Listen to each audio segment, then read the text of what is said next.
নমস্কার বন্ধুরা, কিয়ান্স ব্লগে তোমাদের সবাইকে স্বাগত। আমি খুব ভালো আছি, আশা করি তোমরা সবাই খুব ভালো আছো।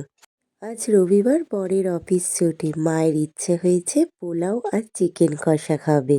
তার জন্য চালটাকে ভালো করে ধুয়ে ঘি আর হলুদ মিশিয়ে কিছুক্ষণ রেখে দিলাম। চালটাকে থালাতে ঝরোতে দিয়েছি যাতে যতটা জল আছে সব শুকিয়ে যাবে। তো এইদিকে চিকেন কষাটা বসিয়ে দিলাম। চালটা শুকাতে শুকাতে আমার চিকেন কষাটা হয়ে যাবে। মশলা কষানো হয়ে গেল, এবার দিয়ে দেবো মাংসটাকে। এদিকে মাংসটাকে দিয়ে দিলাম, মাংসটাকে দিয়ে ভালো করে কষিয়ে নিচ্ছি। তার উপর আলু দিয়ে আর মশলা ধোয়ার বাটিতে একটুখানি জল দিয়ে মাংসটা ভালোভাবে করে নামিয়ে নিলাম। আজ একটু চিকেনটা কষা কষা মতোই করব, কারণ রাইস দিয়ে খাবো না।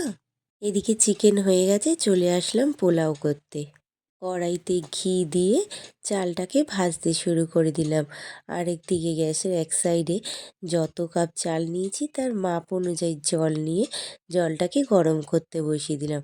জলের মধ্যে চিনি আর সামান্য নুন দিয়েছি। চিনি আর নুনটা জলের মধ্যে দিয়ে দিয়ে তোমাদের পরিমাণ মতো, আর কটা এলাচ ছিঁড়ে একটুখানি বা হামলদিস্তাতে গুঁড়ো করে দিলে সেন্টটা ভালো বেরোয়।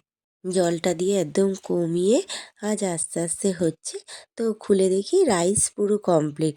তো তোমাদের দেখাচ্ছি, এই দেখো সেই রাইস আর চিকেন কষা। কিছুটা চিকেন সাইড করে রেখে দিয়েছি রাত্তিরের জন্য। এবার রান্না কমপ্লিট, চান করে চলে আসলাম, এবার যাব খেতে। তো এবার খেয়ে নিই। আজকের মতো ভিডিও এইটুকুনি থাক, কাল আবার দেখা হবে। ততক্ষণ তোমরা ভালো থেকো, সুস্থ থেকো আর সাবধানে থেকো, আর নিজেদের খেয়াল রেখো।